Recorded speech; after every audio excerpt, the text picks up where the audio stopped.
Okay, so if you've been in your local head shop here lately, or even a lot of gas stations, and you've probably seen these sort of counterfeit mushroom products floating around. Gummies and candy bars promising to get you high with their special ingredient, mushrooms.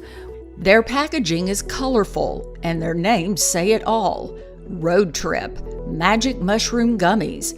They lead buyers to think they're getting psilocybin, a well-known and illegal hallucinogen, but they're not. They're often labeled as like Amanita gummies or magic mushroom gummies when that's usually not what they are. It's usually a marketing gimmick. A lot of times they'll have like Amanita extract or like mushroom nootropic blend listed within the ingredients, and it's all this guise in order to get you more cheap legal highs, things like research chemical tryptamine psychedelics and or benzodiazepines or synthetic cannabinoids. There's lots of interesting things that and dangerous things that are being snuck into these products, right? Well, the person that I'm interviewing today is a gentleman named Judd, and he is the founder of a company called Zoom Beyond Shrooms. Very interesting sort of endeavor that these people are on. I have actually tried their product. What they're doing is they're creating little tablets that are 4-HO-MET. If you haven't heard of 4-HO-MET, 4-HO-MET is this synthetic research chemical tryptamine. It's similar yet distinctly different from something like psilocybin.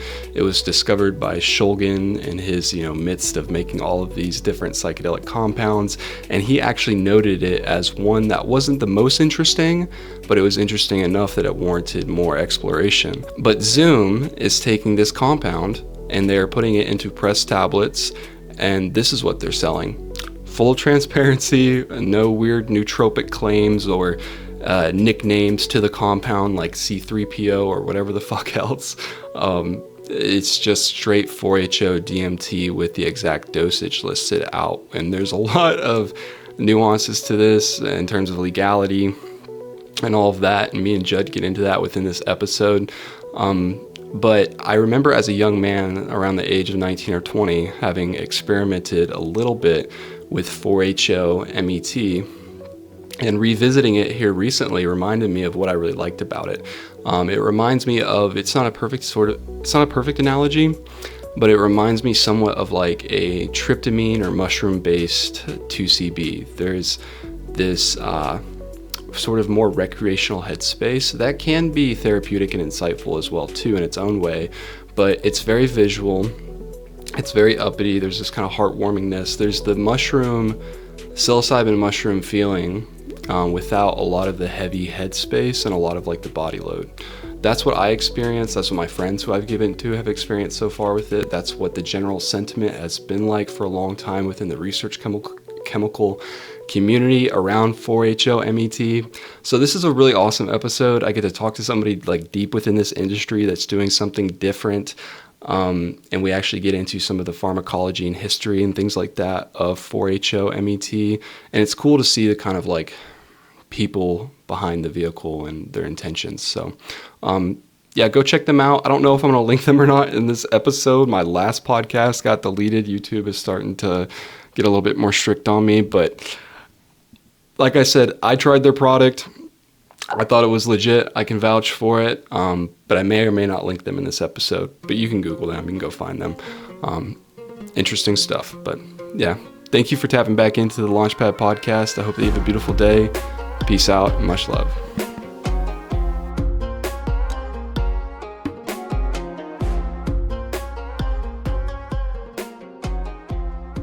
Right. Alexander Shulgin did discover 4-HO-MET back in, I believe, the 70s. And he did put it in Tikal, but among many, he was finding all sorts of similar compounds, and he didn't give it that much attention. I think 4-HO-MET got a lot more attention later on, adored by psychonauts for decades, for being, like you said, the clear-headed alternative, more like the 2CB of tryptamines, because 2CB is also known as remarkably clear-headed. And 2CB was Shulgin's favorite, and often the compound of choice among deep geek psychonauts like myself in this community. So a lot of psychonauts Yeah. love 2CB specifically for that clear-headed transcendental experience, which is remarkable if that's what you're going for. Um, a Mm. lot of the world of compounds, I'd say the most popular compound is obviously alcohol. And that's like checking out. You're under a day of stress, you check out and you chill out with your friends without everything on your head. Opiates would be a lot more extreme version of the checking out. Like you really just want to get out of whatever you're dealing with. And tryptamines are more like checking in.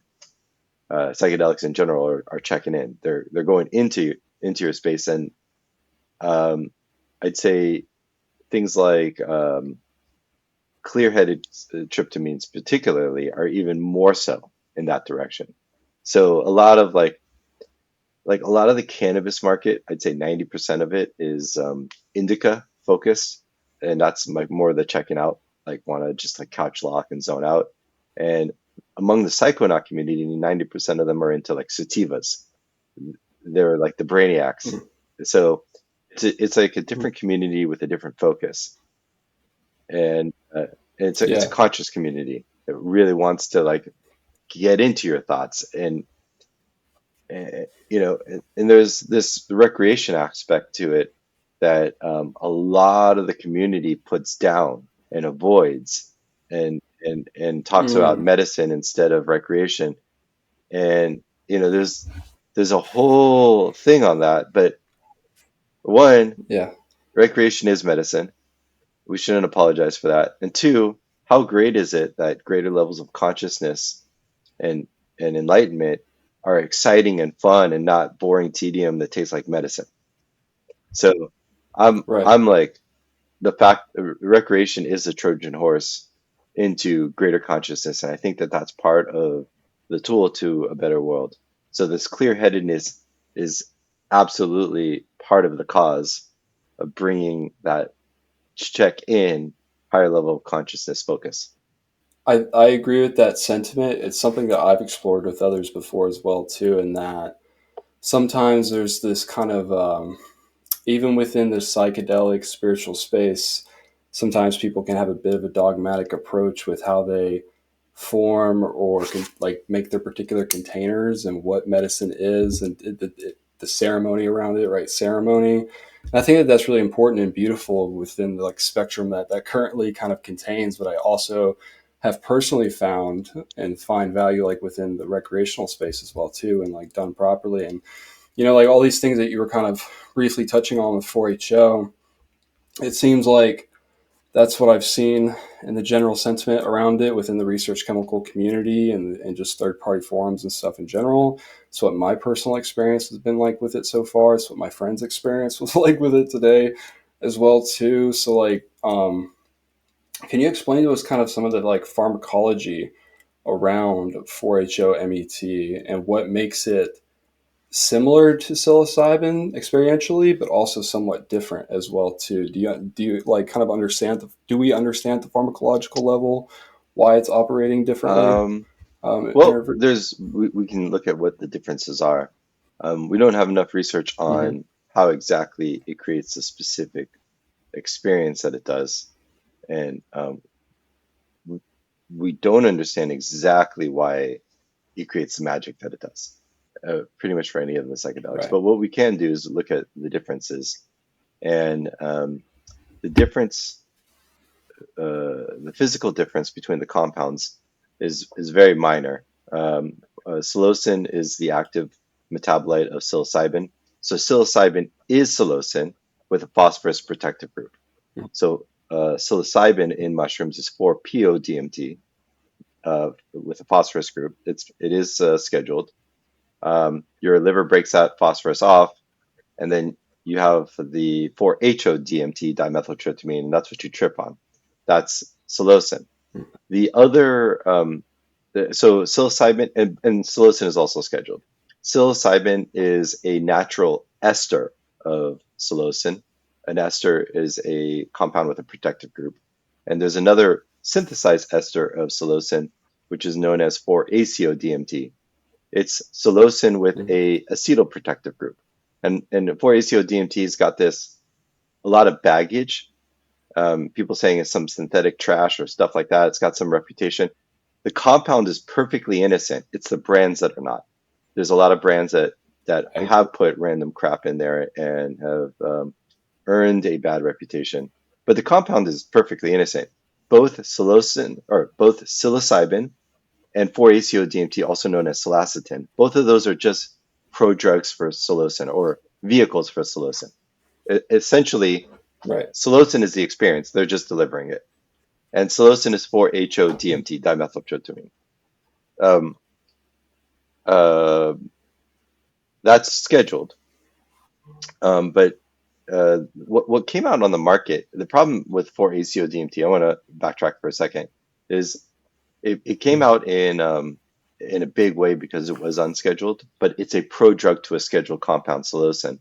So you saw a lot of 4-ACO gummies and chocolates and all sorts of things hit the market in 2023. It was like a huge wave of it because it was just easier to work with than actual shrooms, and it was delivering the same psilocin experience. Problem is that in gummies in Mylar bags that are branded in shops, they started degrading slightly and popping hot for a Schedule 1 compound. And that was like, these shop owners, they won't risk being in possession of anything scheduled.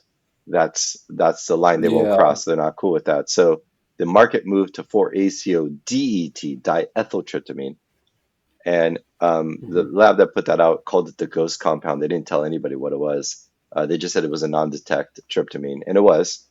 And it breaks down into 4-HO-DET, and that's not scheduled. So even in your stomach, you didn't have a scheduled compound. The problem is that the DET 4-subtryptamine is like the lackluster version. So it was not as good as the classic shrooms. But 4-HO-MET is superior to shrooms in so many ways, and that's why I'm saying it's what's next. 4-HO-MET is 4-hydroxymethylethyltryptamine. And the difference is with psilocin, you have two methyl groups, dimethyltryptamine, and with Metocin, you have a methyl group and an ethyl group. So it's methylethyltryptamine. It's just one extra carbon atom on the molecule, and that creates a slightly different effect. And it's also not scheduled. So that slightly different effect is actually like the difference is the clear-headedness. Psilocybin is more, let's say, delirious, and that's beautiful too. It's got its own camp behind it. That's fine. You're more lost in the trip, whereas Metocin is more clear-headed. You're more present in the trip, and it's more visual. Yeah, and like a lot of it kind of has to be theorized based off like just kind of like structural relationship activity and things like that. But the MET, 4-HO-DMT to like 4-HO-MET, the DMT to MET difference, like it does seem to have significant enough experiential difference within the experience.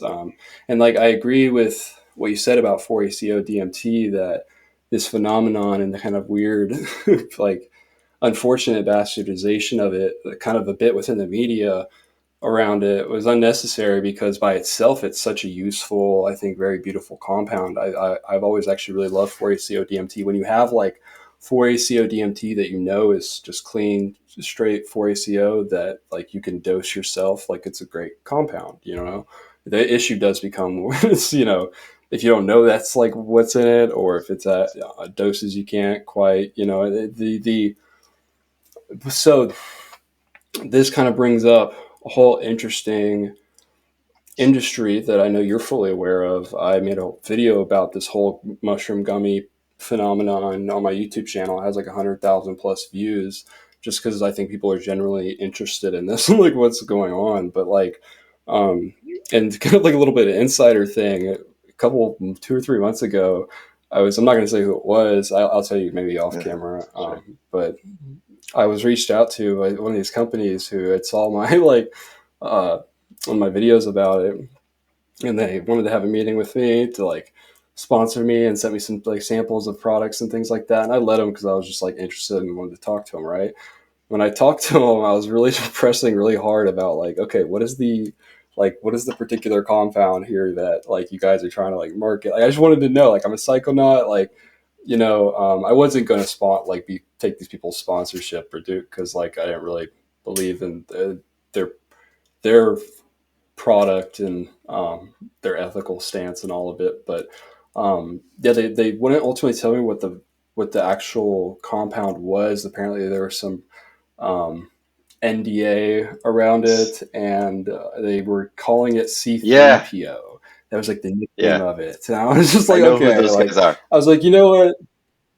Oh yeah, it honestly just maybe like it felt a bit sketchy, and I get it. Maybe if there really is some NDA and stuff. Like I get it. You can't tell me, but like I just in good like I can't do this in all earnesty and provide this to my audience or recommend this to somebody else. And so whenever I came across you guys at the event, and like obviously Christian had known you for a while, and I asked Christian about you and like what you had going on. He kind of gave me a rundown. I was like, this is really interesting. I was like, this is the first time I think I've kind of seen this stance of just like full transparency of here's what it is, here's a compound, and here's the dosage. No bullshit. So like, what kind of made you take that just full transparency route? I'm really genuinely very interested, and I think probably other people are as well too, man. It's a deep cause. I used to sell LSD in high school back in the 90s, almost so nearly Nice. 30 years ago.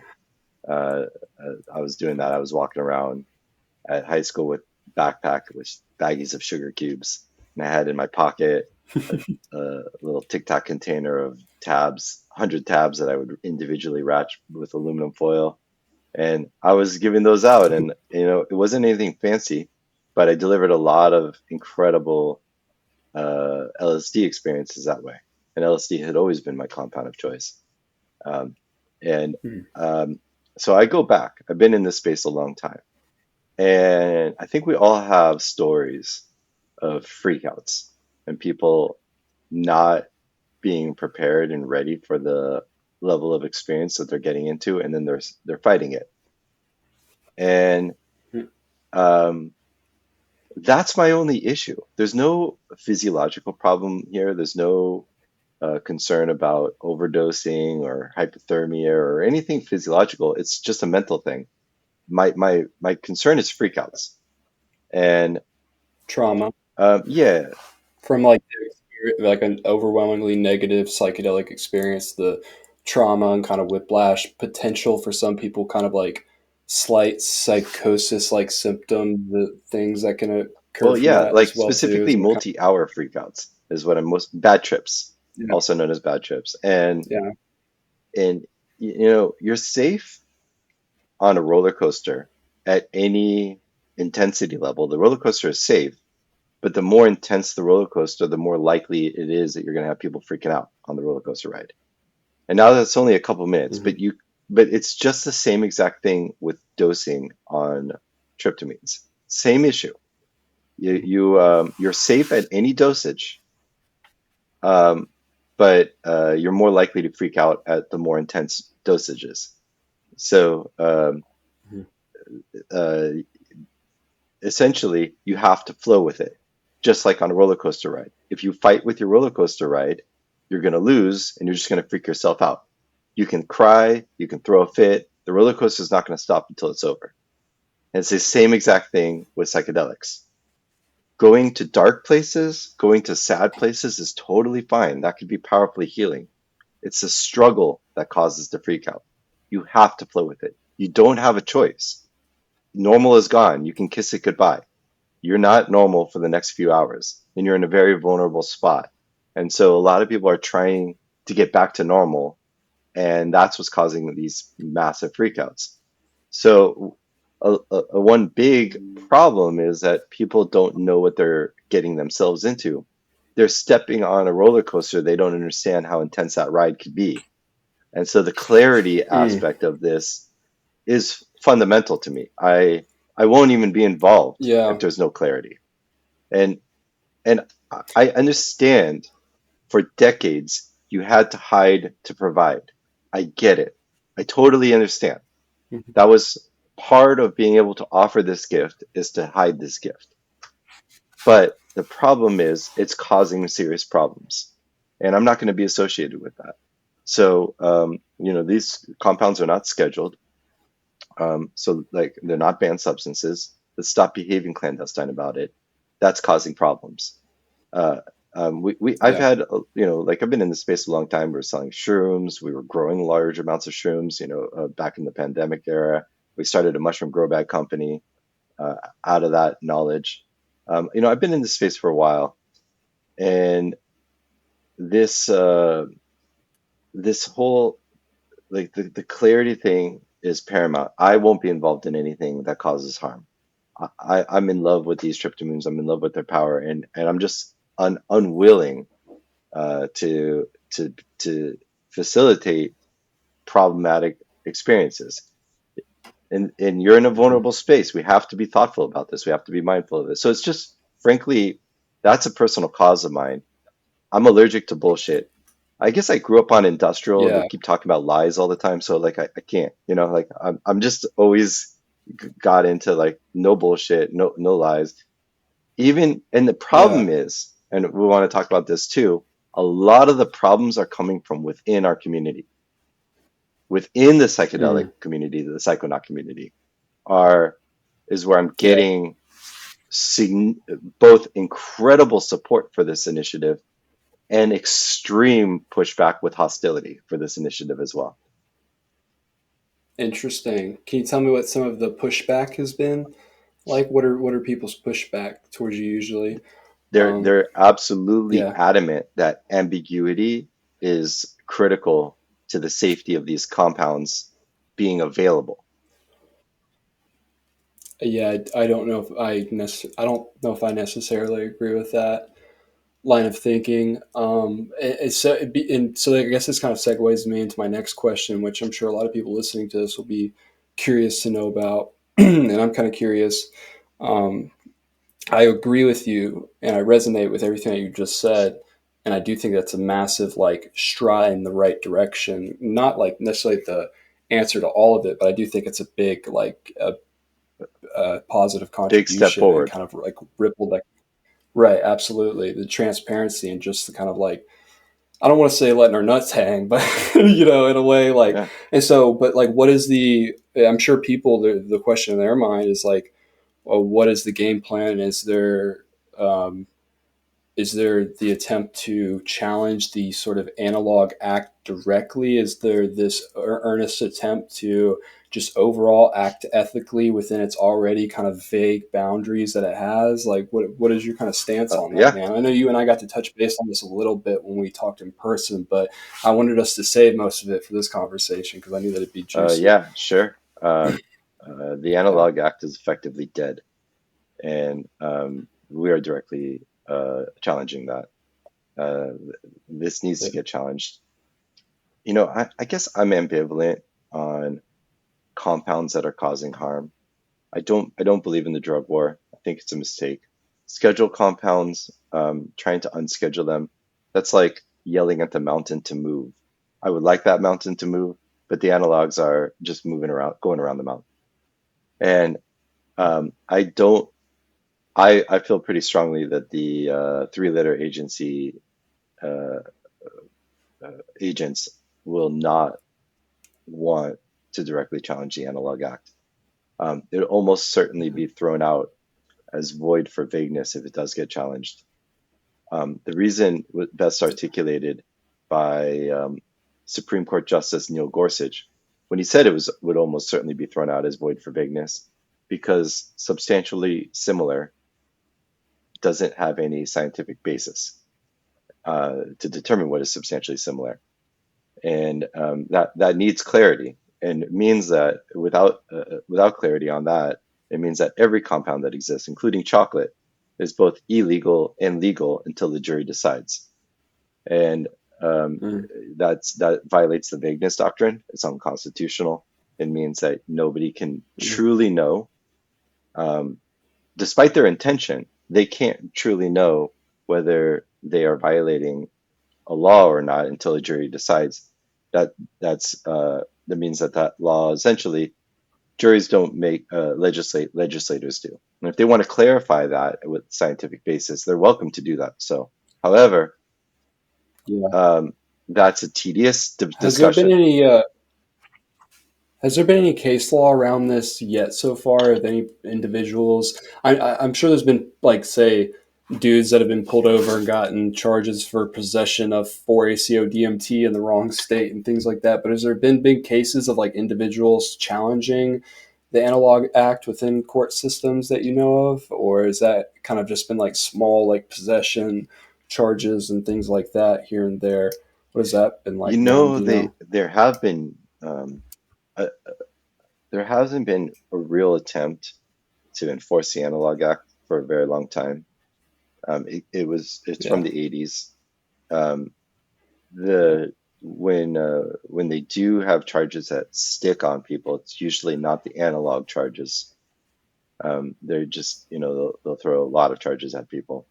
And I think they're really using analogs as a tool to intimidate. But uh,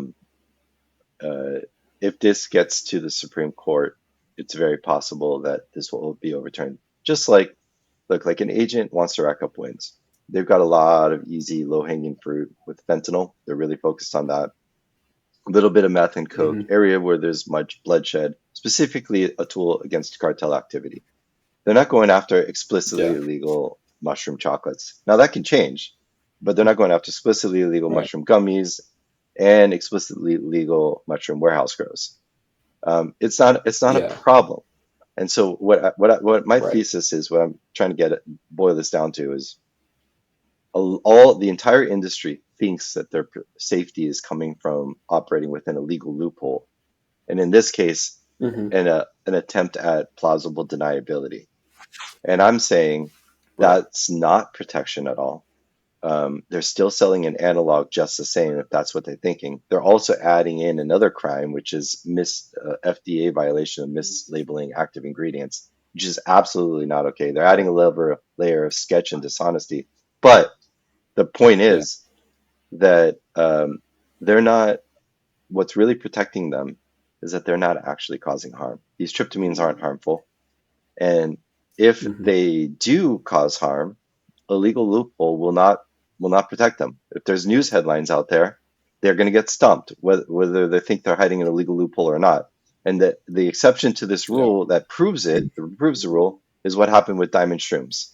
They added a whole bunch of random shit in their product, from 4-ACO DMT, muscimol. They added kava. They added kratom. I think they even added a prescription drug to it. And they wanted to create a bomb ass experience, and they sent 49 people to the hospital. They had to issue a Right. recall, and they're out of business. They're gone. That's because they actually did cause harm. The regulators stomped on Yeah. that. If you're not causing harm, you're just not a focus right now.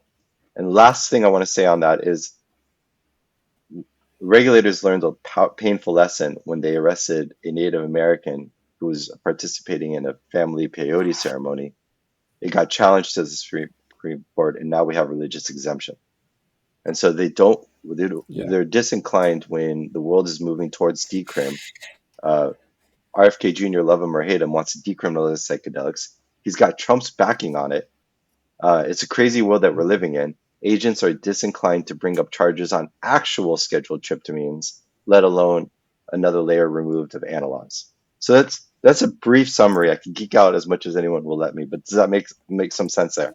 Do you feel like you got a lot of this sort of inspiration? And I was kind of feeling this when we were at that awakening event, and I was listening to William Leonard Picard give his Yeah. speech briefly, which I actually ended up crying a little Uh-huh. bit during that, when he was talking about it, like having his hand on the tankard in that moment of brevity of realizing all the doses that he was about to send out into the world. And you had mentioned it early on within uh, uh, you know, your rant there, that you sold LSD early on in high school as part of your early psychonautic path there.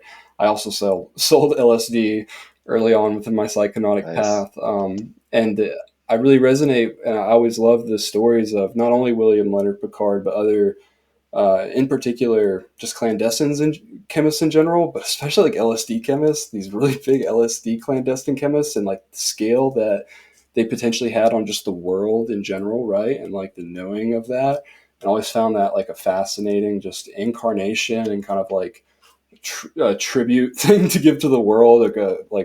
Um, but do you find that you get some inspiration from individuals like that and some of the LSD clandestine chemists with this sort of like idea of uh, what way at scale can I make these medicines more accessible to people? Is that kind of like a lot of the ethos you feel like? Absolutely. Um, Yeah. well, my entrepreneur career So, started because of Leonard Picard. I was selling LSD in high school. I'm sure it was yeah. his because it was good. So, we have an interconnected story, and I love Leonard. He's absolutely an inspiration. Unfortunately, he had to suffer for his gifts that he brought to the world. He suffered 20 years in prison for that, um, and Right. he might not have ever come out. He's very lucky he did. Uh, Hmm. so, but Leonard, I talked to Leonard about it, and I said, knowing what you know uh, now, and if you were had a chance to go back and communicate to yourself back then while you were in production, would you still do it? And he said, oh, absolutely, without a second thought. Knowing that he would end up in prison for Love, 20 years, he would still go and do it because it was too important to him. love that. What he did, he changed the world in a powerful way. Yeah. He used his, otherwise he would use his life and not change the world in such a powerful way. The alternative is obvious for him. The option is clear. He would do it again in a heartbeat. And I feel a Yeah. similar calling. Um, this is too important what we're doing. We're delivering Yeah. powerful, meaningful, positive experiences, and I I do understand there is a worst case scenario. But there's a much better case scenario as well, and um, I'm going for something I think is very important. I love how this could end up. I'm in love with that vision, and I'm moving towards it regardless. Mhm. Yeah, and I kind of feel and I start to see some of your vision, and I'm gonna really enjoy getting to see it play out over time. I agree with you with, and I've also noticed this within the overall like societal landscape, but also like the markets and different things like that have seemed to signal this as well too, and that just there generally seems to be less interest from law enforcement almost nationwide, but especially in particular areas less interest in any sort of enforcement for a lot of these, psychedelic and different quote unquote plant medicines, psychedelic medicines, and things like that. Because I think for a lot of different reasons, but there truly is like bigger issues, Yeah, Um, but like so with where you're going with this, 4-HO, we've kind of talked about that and like some of the reasons and why you chose that molecule in particular. But do you see yourself having a large catalog of molecules? Are you going to double down on kind of your marketing and expansion and getting 4-HO more out there into the market? Are you kind of okay with where you're at in terms of growth? I've also like I think briefly within our conversation you had mentioned something lightly about some sort of MDMA type analog that you guys might be working on. I don't know how much of that you can tell me about, but I'm very curious. yeah, sure. So we're definitely Yeah. going to expand access to Metocin. I think Metocin is what's next specifically because it's the cleaner, more manageable, and yet more visual alternative to shrooms. So I think I am the psychonaut that's gone down the rabbit holes, and I brought back what I believe is more suitable to the masses. And so I'm absolutely behind Metocin as the more widely accessible tryptamine, um, the cleaner is better for enthusiasts and for beginners. I think that this has wide appeal. It was only adored by enthusiasts for a long time, and I think it's also the best option for beginners as well.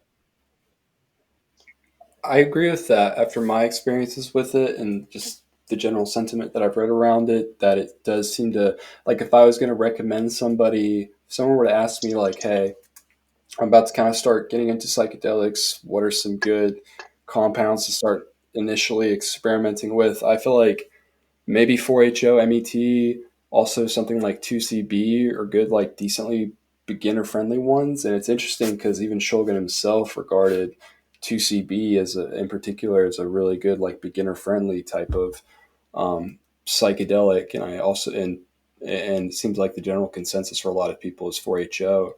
It's like this, tryptamine kind of like 2C. So yeah, I think that Metocin itself has a lot of interesting potential, but I'm also very curious to, like, around this, like, MDMA analog and maybe some other particular. Um, Yeah, so I want to talk about that. Let me back up on 2CB for a second. First of all, that's scheduled. But second of all, even if it wasn't, phenethylamines like 2CB can be dangerous if not handled properly.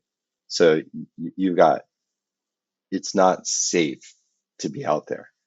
And I've actually seen personal firsthand reports of it. I experienced myself. I go pretty heavy when I try compounds. I don't start light. I kind of jump in deep and then scale it back. I need to build my palate faster. And 2CB has such a precise window, and you need a milligram scale.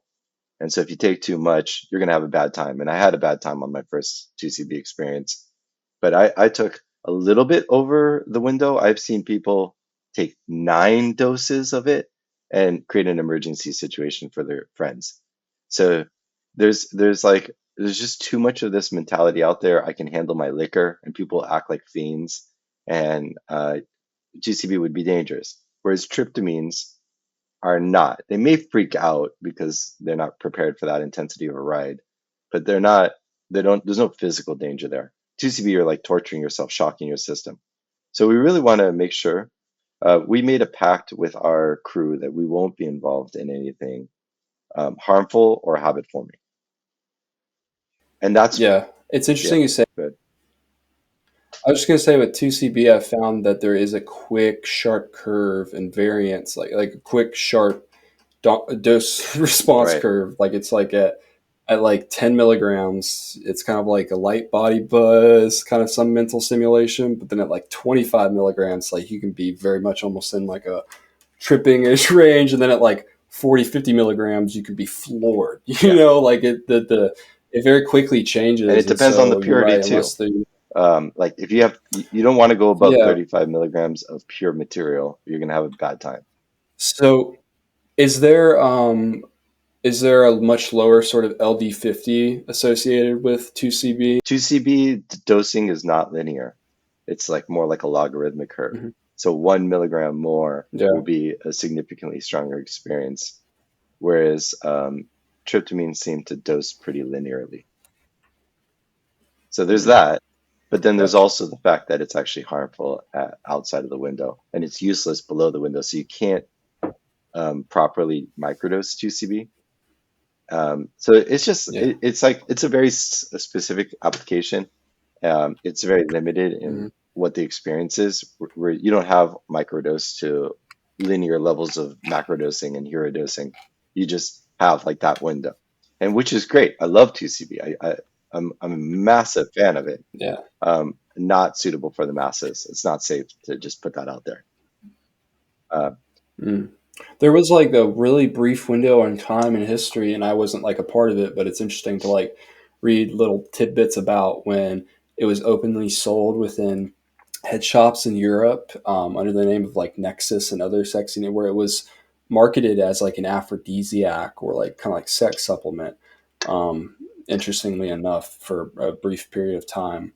Um, but yeah, to see that's interesting. So when you say that it has negative, harmful effects within the outside of the window, window. what do you mean Yeah, outside of the so the window? window What is do you like mean by 15 to that? 35 milligrams of pure material, and Okay, 15 is yeah. very light, extremely light. 35 is kind of starting to get unpleasant. Outside of that, I did 45 milligrams and with a bunch of friends, and I literally just had to sit in a chair and suffer for a few hours until it was over while my friends Yeah. were out dancing and having a great time.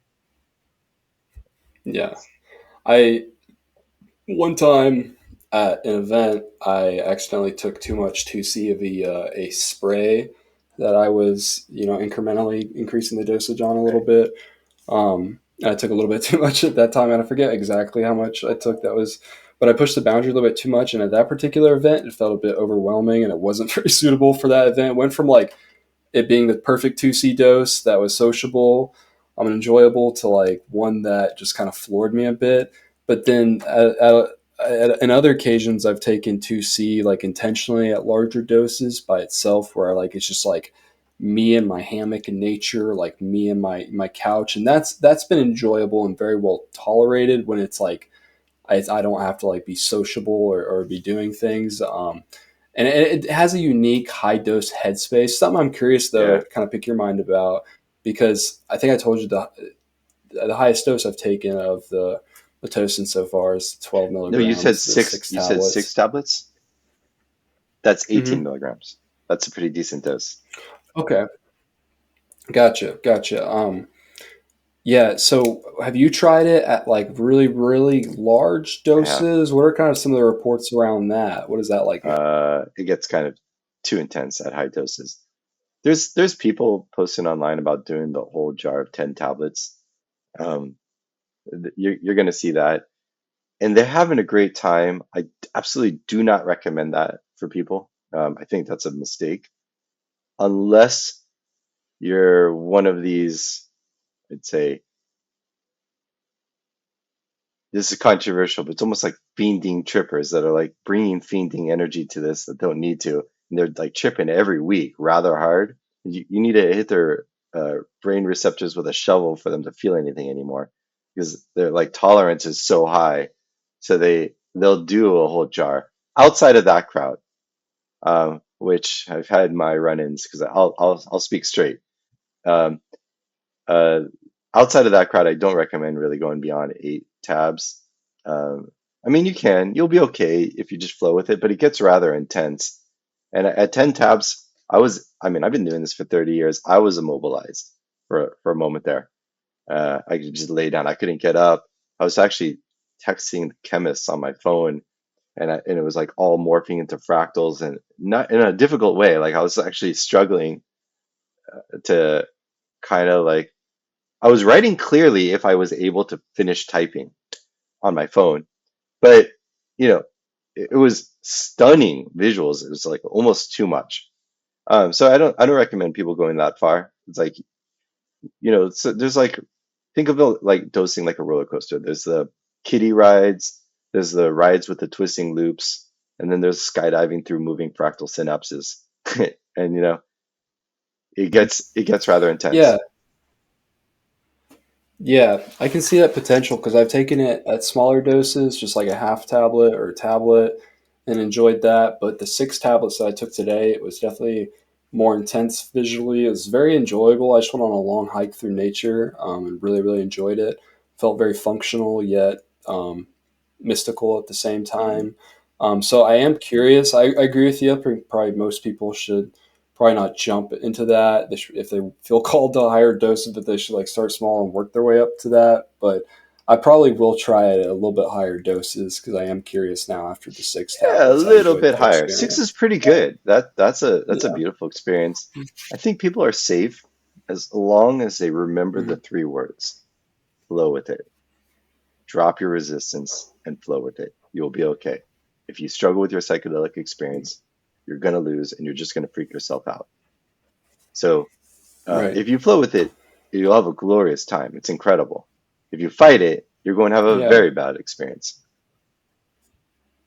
Yeah, and if people have been in any way sort of like traumatized by some of these other more common serotonergic psychedelics, like say psilocybin or LSD or DMT or something like that, this might be a way in which they can potentially sort of energetically like heal that pathway and like, hey, here's a psychedelic like playground that is a little bit safer. It's still very similar, has a lot of interest, similar, potentialities, but seems to have generally a little bit safer headspace. And so I think that itself could be very applicable for people.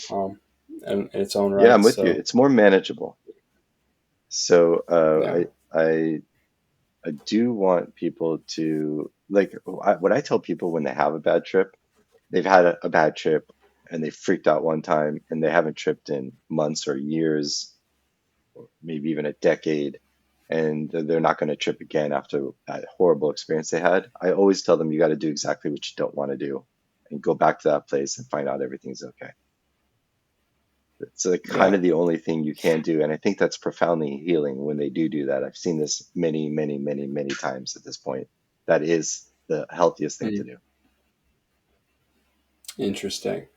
Um, I agree with that. I think there's a lot of interesting ways in which like that shows itself. It reminds me of one time I was talking to an individual that I know who facilitates, medicine experiences for people of various different medicines. And I was kind of picking his brain. And one of the areas that I asked him about in particular, I was like, what do you do with people who want to smoke who want to go to the DMT space, but have had negative DMT experiences and are traumatized by that, but want to return back to it? Like, it was this weird question that I was like, picking his brain about this. And he said that it's like, this isn't for everybody. He's like, but I actually have taken this approach with a few people now, and it's worked really well. He's like, I give them MDA or MDMA and get into this certain headspace and then do DMT with them. And it's like this kind of way of healing that Mm, relationship.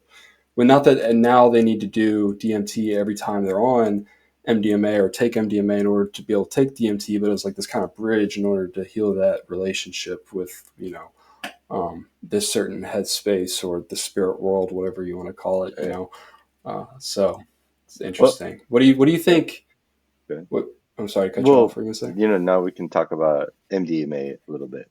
But you were about to say something. Yeah, I was gonna say, what do you think Shulgin would say about all of this? What do you think I Shulgin don't would say know. about I'm not. Zoom? It's you I don't can't. know Yeah. exactly what's in his head. I do know that he was really empathetic of where people are. He was saying stuff about how if somebody's having a bad trip, don't try to tell them it's okay, and then they push back against you, and then they tell you it's not okay, and they freak out. You really just ask them to describe where they're at. Like, tell me, share with me, because they'll want to share with you that they're in a mode, and then you can kind of like talk them through it. Uh, and there's ways to deal with people that are having a bad experience, and there's ways to deal with people to get back there.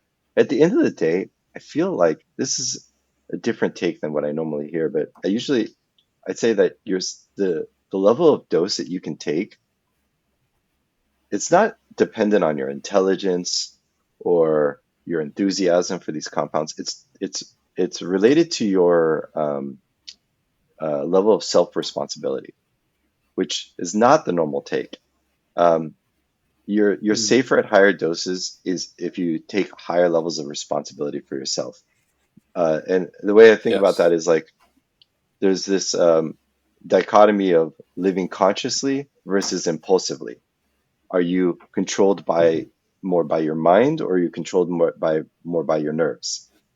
And the more we can con- accept that our nerves are what they are, but accept that they're signals, and among overwhelming nerves, you still take conscious control of your actions. You don't try to control your Yeah. feelings. You don't try to control your impulses. You let your impulses just be signals.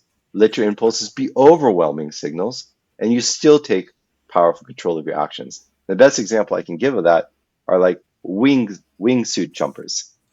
You know, they're in Mhm. terrifying situations. It's not about a level of intelligence. No matter what they feel, they take control of their actions, and they guide their wingsuit to a safe landing, because if they curl up into a ball, they're dead. Yeah. I think for a lot of different reasons, it's probably very important that all of us individually start to take individual responsibility for our relationships with 4-HOMET, but all the compounds that we consume, all the inputs and outputs, right?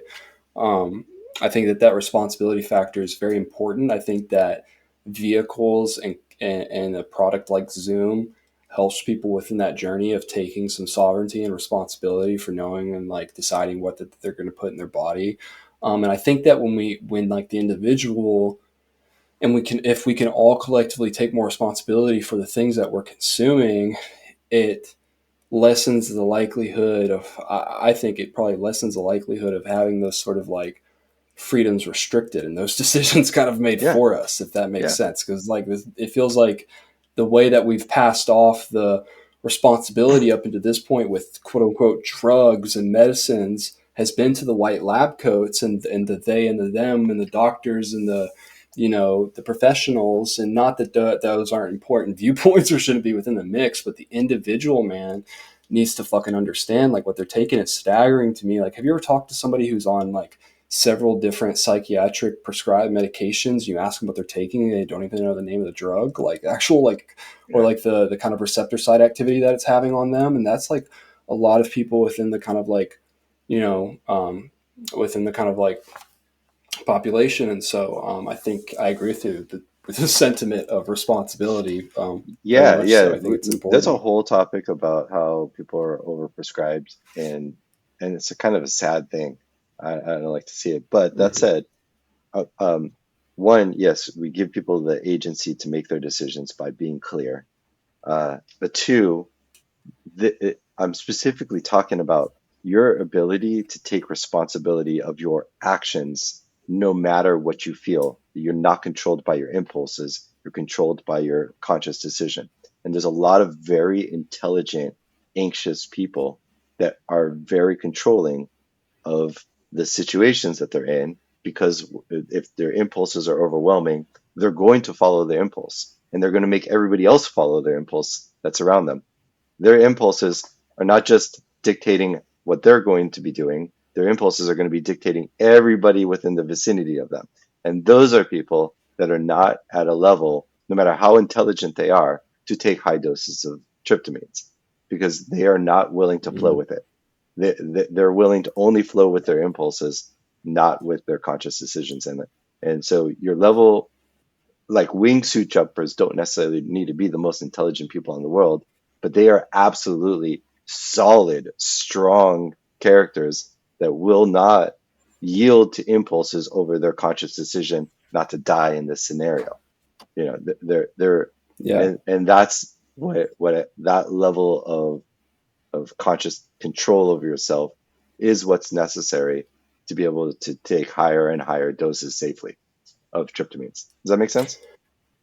And it's interesting because people who get into the higher dose psychedelic experiences who weren't necessarily prepared for it, it seems like not all the time, but a lot of times it's a common thread that they come back to and like, oh, I need to cultivate this kind of baseline skill of being able to kind of like regulate my nervous Hmm. system. Like you were talking about, in order to be, if I want to go back to those kind of places in a more grounded manner.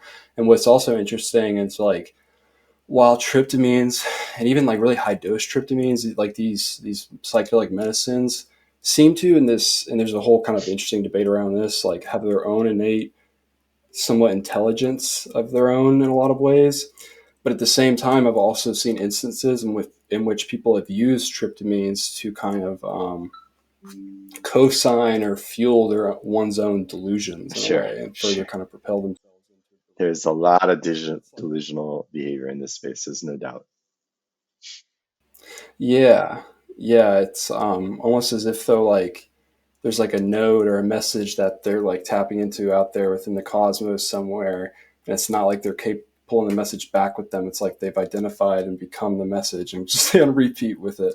Yeah. Um, and sometimes but yeah. So I want to know more about this MDMA kind of Sh- stuff that you guys are sure. doing. If you could tell me I about it. love MDMA, um, like Yeah. once or twice a year, but every time I do Molly, Hmm. afterwards, I'm like, I'm never fucking doing this again. I'm so miserable for like 3 days. You're zapped, and I hate that. Yeah. Um, but it's a different thing. It's less. It's not really a true psychedelic, but it is. Hmm. It's hard to say. It's, it's adjacent to the psychedelic. It's not a tryptamine, for that's for sure. But it's an empathogen, It's absolutely beautiful. It's a stunning experience, and um, we're not interested in unscheduled analogs. That's not our focus. We're interested in superior alternatives that also, as one Mhm. criteria, have to be unscheduled. And I think of Metocin as a superior alternative for a lot of reasons. And there's another compound that we are going to be putting out. We're not saying what the compound is yet until it's ready for sale in scale, and then we'll be very loud about it. Our mission is clarity. But it's essentially, we're calling it right now Molly 2.0. It's essentially a cleaner version, less neurotoxic, and far less crash. So you've had different roles before, and you'll sometimes be surprised that's a really clean roll, surprisingly clean Mhm. roll. Well, this is like the cleanest roll, so much cleaner. Um, Mhm. and while there is a little bit of feeling slightly drained a little bit afterwards, just slightly, it's not anywhere near as bad as MDMA, and it's not as bad as a hangover from alcohol. Uh, and so I think that's a far more responsible way to achieve a cleaner experience with a lot less negative effects. Very interesting. I'll be definitely very interested in trying that. Please let me know whenever you guys start to roll that out or you have people beta test it. Sure, should be in a couple Yeah, I could, weeks, I could. very soon. Okay, dude. We were hoping it Yeah. was be ready by now, but there's been delays, but it should be early December. Yeah, I've always found MDMA to be a potent tool. Like, I'll use it a few times a year, and honestly, I don't really like it very much for like the festival or concert setting, and that I don't want to go through the, especially if it's a multi-day event Yeah, that I'm at, I don't want to go through the roller coaster of being zapped like you described because I also experienced yeah, that.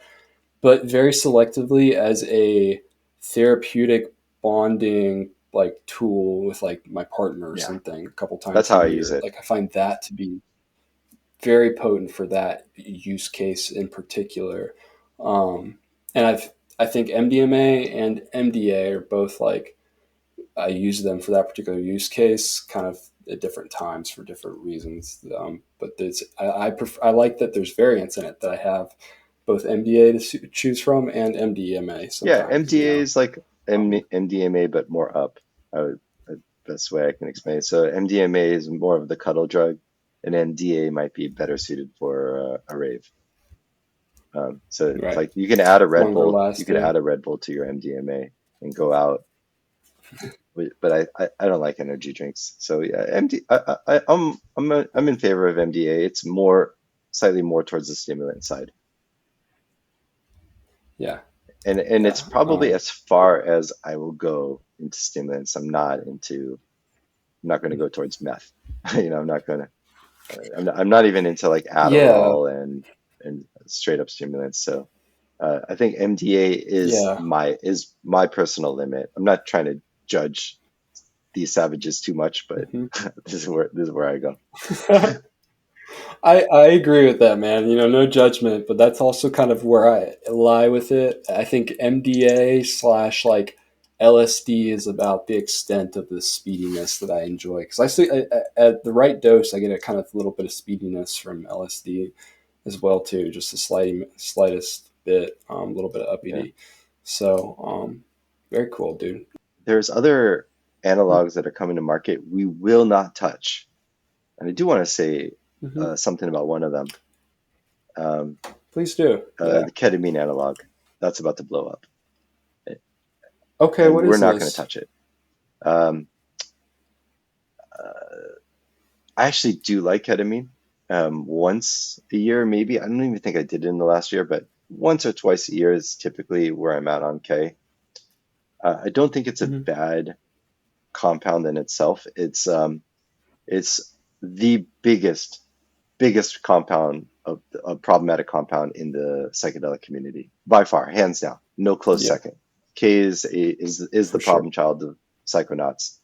Um, K K is with most compounds we talk about, like you said, start slow, find your low dose and work your way up. Um, that applies to most compounds. Absolutely not with K. 100% absolutely not okay with K. Um, the rule with Mm. K is never, quite literally never do a small dose, ever. You'll always do a large dose of K. And make sure you have your full experience, and you had your experience and you're fine. You do a small dose, and that's when people start to think that it seems functional, possibly even Mm. helpful. And then they use it again, Yeah. and they notice it's functional and it's actually helpful. And now they're rewiring their brain chemistry to get hooked on a dissociative. And then they start Hmm. getting sloppy. And then they start getting sloppier. Yeah. And then it starts to get alarming. 7 of my friends from different universes have totaled their car on spiraling out their life on K. Literally, it ends up Wow. to the point that it's a common Yeah. thing where people microdosing K will eventually total their car at some point.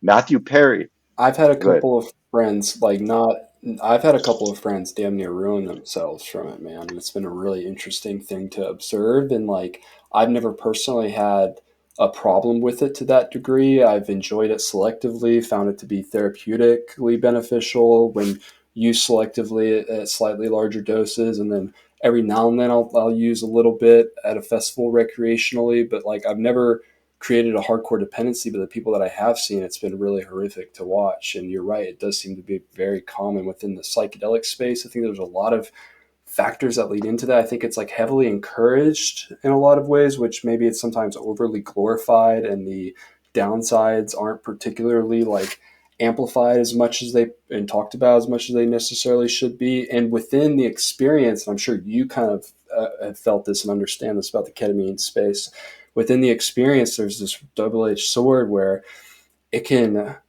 both feel very important, like it can feel like you're really doing some important work, like on yourself or somewhere out in the universe in some weird kind of interesting way. And like in a lot of ways that can be true, but it can also be like a trap and be not true at the same time in a lot of ways, where people are like constantly being brought back to it with this feeling built into the experience of like importance, and they're getting some work done, right? um, but yeah, I've seen the ketamine spiral which quite a bit which is really myself. Sorry to helpful cut you. in large doses. It's a powerful therapy, and it's a fun experience in large doses that I'm not even against. In large doses, and I normally don't tell people large doses, but with ketamine, only large doses. If somebody's microdosing Yeah. K, they need help that they're unlikely to accept. They're on a bad Yeah. path. Look, Matthew Perry died in a jacuzzi uh, from Yeah. spiraling out on K. Like it's a real Yeah. problem. You'll see your friends slurring their speech and while they're talking normally among friends. If they tell you like, "Hey, you want a bump of K with me?" and you say no, and they go and do it themselves, that's a problem. That's something Yeah. Yeah. can't ignore that.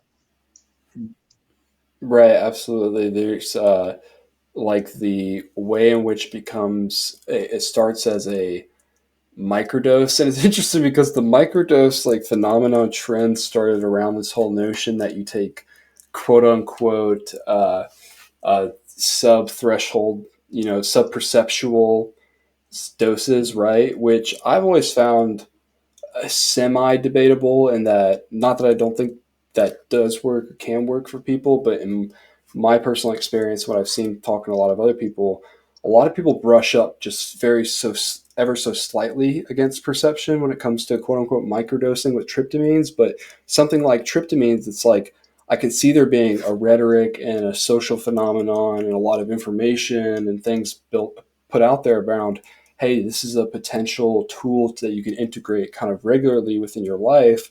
But I agree with you, the sentiment around ketamine and this like, hey, twice a week you need to dissociate to a microdose, and then all of a sudden people are dissociating like, 4 nights a week. 4 times a night. Yeah, you will, and it does seem to be like the really heavy abuse to where people start to get the actual really dangerous sort of physiological accumulated symptoms, things like their bladder and Yeah, other that things that like too. that.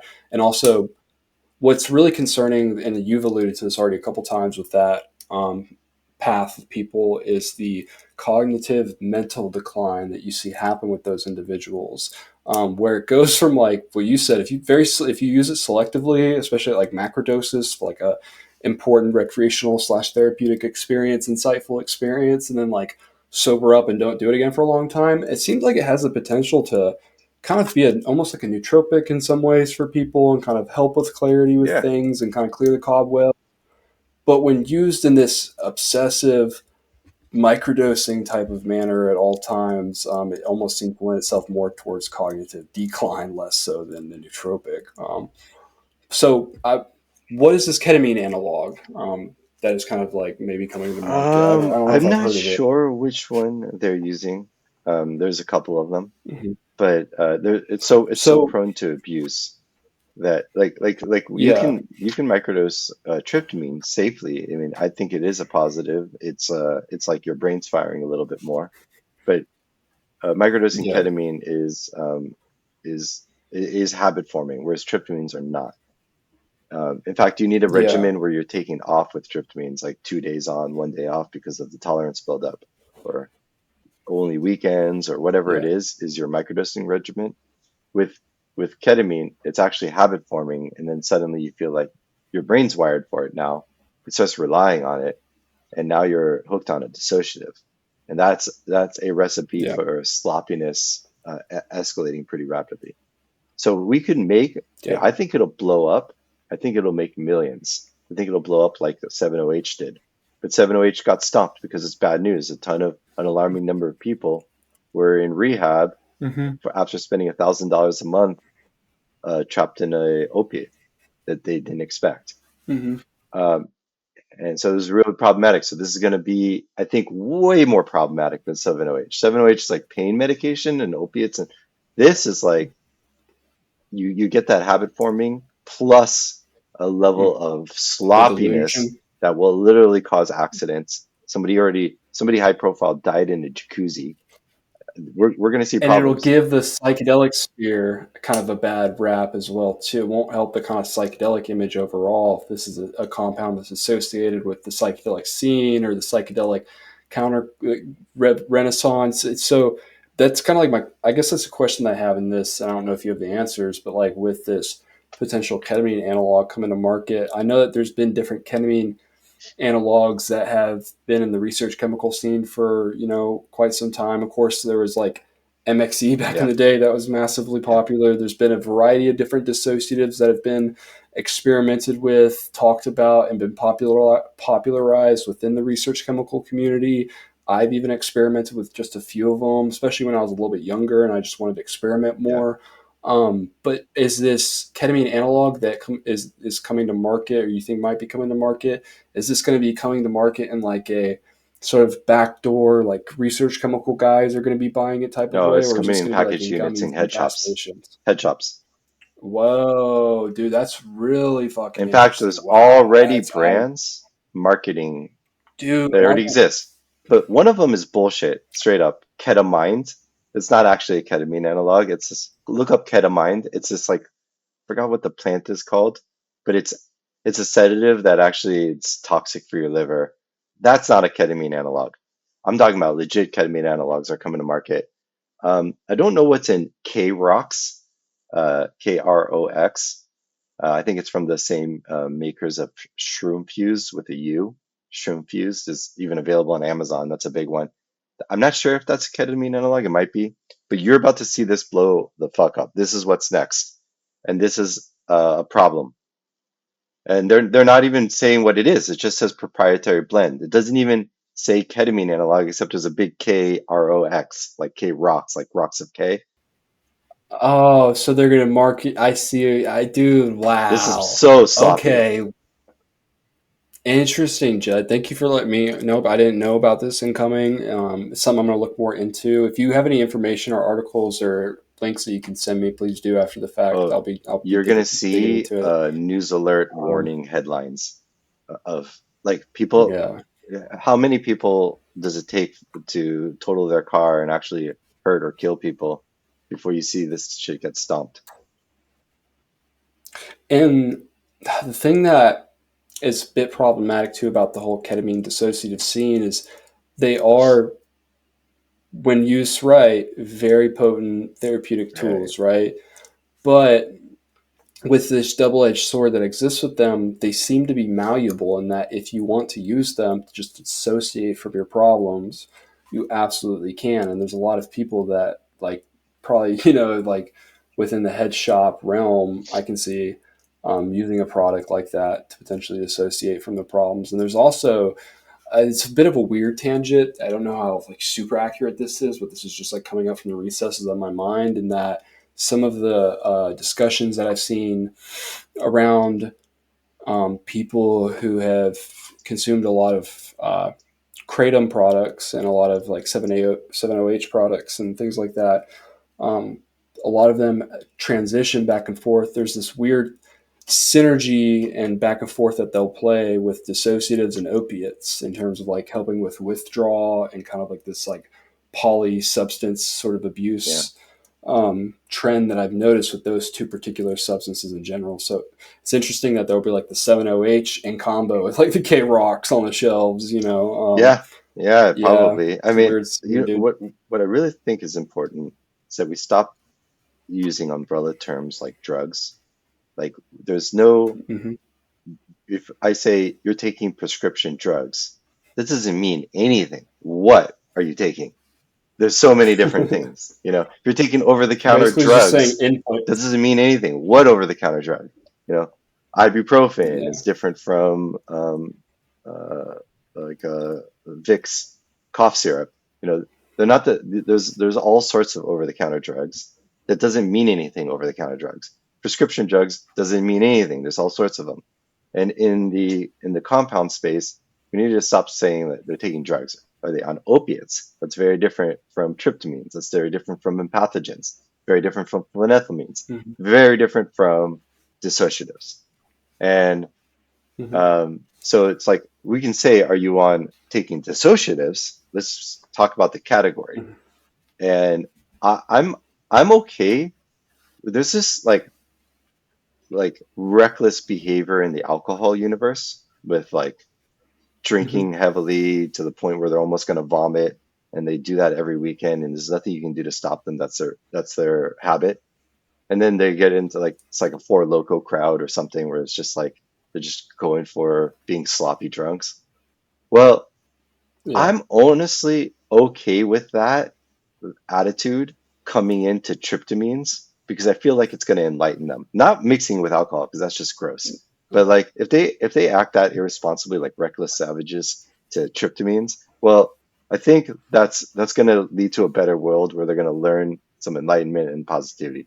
But if they bring that to Yeah. dissociatives, they're going to have a lot of problems. They bring that fiending behavior I, to opiates, obviously, it's going to be a serious problem. And we're yeah. Tryptamines. It feels as if though tryptamines, especially something like 4-HO-MET, would softly like they might have some negative experiences, but it'll softly guide them into the higher path, higher direction. Whereas, kind of like I was alluding to a minute ago, like dissociatives feels like it's more likely for it to be more malleable and that they can use it just to just kind of go on a path of like hedonism and and just downward kind Well, of ketamine spiral. is an But analog just of PCP. I don't know if you yeah, know that.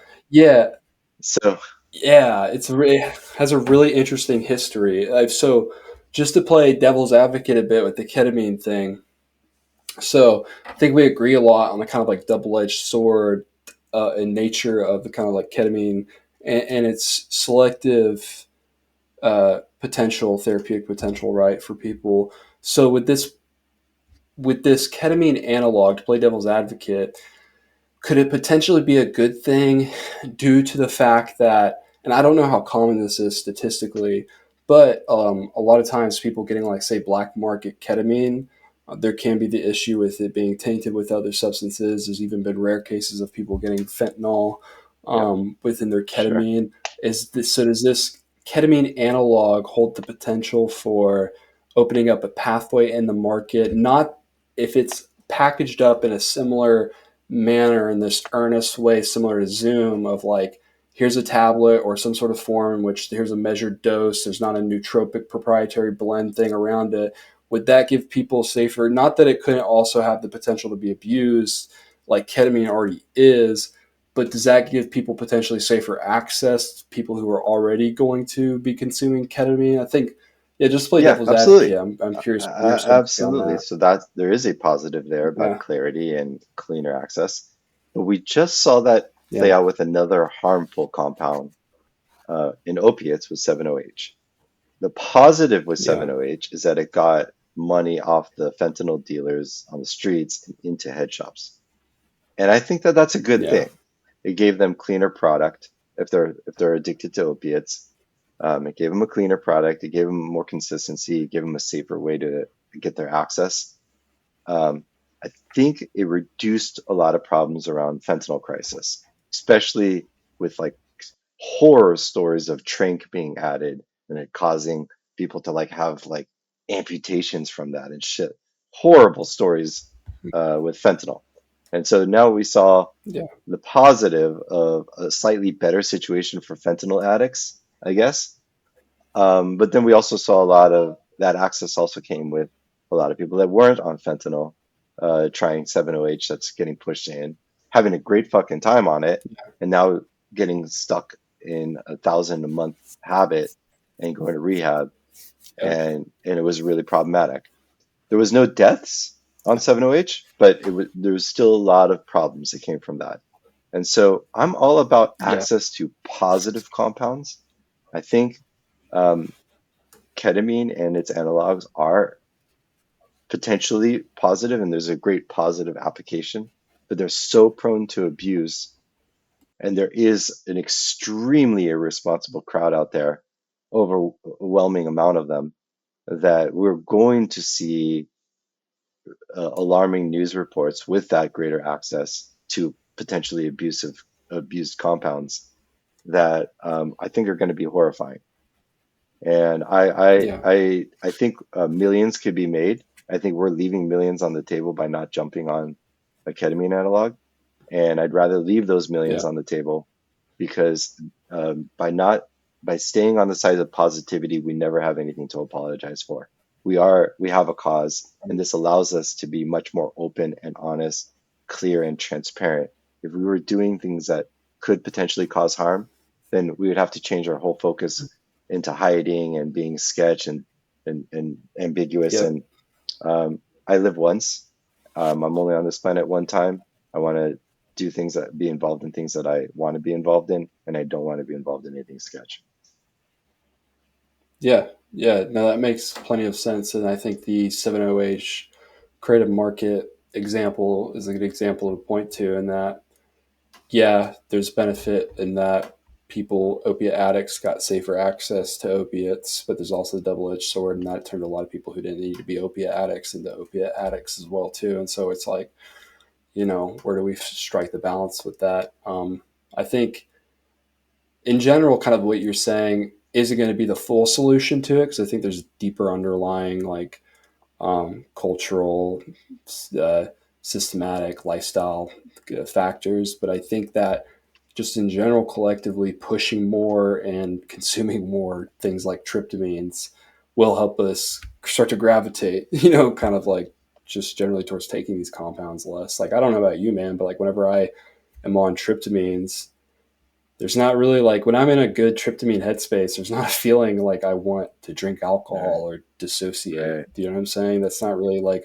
it's not something that, and when I say when I'm on tryptamines, but generally when I am taking care of myself holistically and tryptamines are a part of the picture, that feeling exists outside of the tryptamine headspace as well too. When tryptamines are a part of a holistic, healthy lifestyle matrix, it seems like there's generally less of a calling for some of these like kratom and um, ketamine and things like that. So I yeah, think there's a really cool, man. interesting, elegant solution here. I'm a hardcore against the drug war. Full stop. I don't think it should exist. Yeah, I'm not saying end it for cannabis and psychedelics. I'm saying end the drug war. it's over. People should have a right to do whatever they want with their own bodies. But I think the elegant solution here, because there are problematic compounds, is hold the providers accountable for their harm. And that will stop providers from getting involved in harmful compounds rather quick. And just let them be responsible for what they're putting out there. And then we don't need a drug war. We literally, that will shut down harmful providers rather quickly without extreme amount of disclosure and consent on the part of the user. And then, you know what? If they absolutely know that what they're getting into, and then that's what they want, it's their life. Your body, your mind are yours. And so I think ultimately what we're dealing with here is a human rights issue at the heart of all of this. And, you know, I'm okay with that. I'm okay with providing access, but as long as people are aware of it and they made that decision, that's their life. That's not ours. It's not my choice. But I won't be involved in anything that I think has, even if it has positive and very profoundly positive applications, if it's that prone to abuse and harm, I think we should avoid it. Providing that access. Yeah, and I think like if we're going to hold the providers responsible whenever harm is done, I think it kind of comes back to like what we were talking about earlier on in our conversation, where I believe that if we collectively, all as individuals, start to take more responsibility for our own relationship with these compounds and our understanding of them, there'll be much more of a natural process of us holding providers accountable, because we'll all just collectively have a higher consciousness and awareness and mindfulness around these things in general. So yeah, man, I think it's really cool what you're doing. I'm going to be really interested to see how it kind of evolves. I want to try the MDMA analog whenever that comes out. Please contact me. But yeah, dude, is there anything else you kind of want to tell people before we peace out of here? I think we covered a lot. I can geek out for a long time, as much as you'll let me. Yeah, but, dude. I think we covered a lot. We'll have to have you back on. Yeah, you had asked a lot of great questions. We really did get into it, and ultimately, I'm called to this because I'm in love with what we're offering, and this clarity and quality and safety focus, I think, is the best way to bring a wider access that provides a better future we will all be happy to live in. Very cool. Awesome. Yeah, dude. I agree with you. I like the vehicle that you've created and the intentions behind it quite a bit, and I definitely support it. I also have personally tried the product, and I can stand by it and vouch for it myself. So yeah, tell people where they can find you, man, and where they can find Zoom at, please. Well, our company is Advanced Mycology. We have advancedmyco.com, where we have the Shroom mushroom grow bag line and liquid culture and genetics. And now we have the Zoom line with Metocin chewable tablets. We have more products coming. We just created a new site, not to confuse people with the mushroom growing line. So it's called zoomtrip.com, xumtrip.com. We're about to release a completely revamped site. By the time people watch this video, it will be a whole new site. Very cool. Very cool. I'll be interested to see that, what your guys' new site and stuff looks like. Thanks. Yeah, that'll be cool. Yeah. Please keep me updated on that, dude. Thanks, brother. Well, thank you for having me. I appreciate your time, man. Of course, dude. It was a pleasure. I really enjoyed getting to pick your mind for a bit, and I enjoy what you're doing, man. So yeah, dude. You too, brother. Much love, bro. Keep at it. Thanks.